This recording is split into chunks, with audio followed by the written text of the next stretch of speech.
বাড়াতে যাইয়া গো নবীজির পিছনে কয়েকদিন তারা নামাজ পড়লো আর নবীজিকে ভালোবাসা দেখাইয়া তারা বলতেছে ইয়া রাসূলুল্লাহ, নবী গো আমরা মক্কায় থেকে আইছি গো, আমাদের দেশে হাজার হাজার মানুষ আছে গো, কালেমা পড়ার জন্য রেডি হয়ে আছে গো নবীজি, আপনার কয়েকজন বিশিষ্ট সাহাবা কেরামদেরকে পাঠিয়ে দেন, তারা যাবে গো আর আমাদের দেশের মানুষকে কালেমার তালকিন দেবে।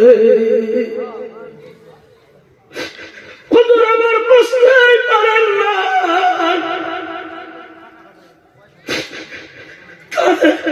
কলিজার মধ্যে ছিল ভিড়, তাদের কলিজাটা ছিল খারাপ গো। নবীর নাম ধরে কয়ে দিল, নবী গো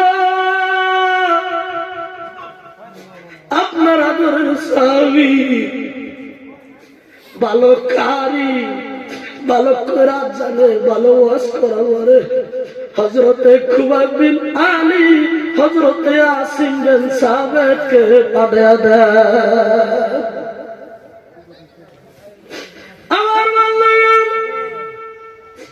আল্লাহর নবী বুঝতে পারলেন না ওই মুনাফিক মুনাফিকদের কথা সহজের মধ্যে বিশ্বাস করে নিল।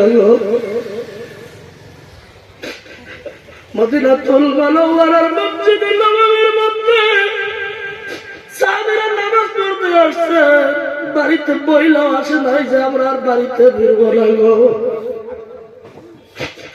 আল্লাহর নবী হুকুম দিয়েছে আর নবী 10 জন সাহাবীকে নির্বাচন করলেন, বলেন সুবহানাল্লাহ। নবীজির 10 জন সাহাবীর মধ্যে হযরতে আসিম বিন সাবিত রাদিয়াল্লাহু তাআলা আল্লাহর নবী দাঁড় করে কইল, আমি তোমার 9 জন সাহাবীদের মধ্যে আমির বানিয়ে দিলাম, লিডার বানিয়ে দিলাম, আর 9 জন সাহাবীকে আল্লাহর নবী দাঁড় করে কইল, আসিম বিন সাবিত রাদিয়াল্লাহু তাআলা তোমাদেরকে হুকুম করবে, তোমরা তার কথা মান্যতা দিয়ে তোমরা দ্বীনের দাওয়াত দিবা, কোন সুবহানাল্লাহ। আল্লাহর নবীর কথা মতো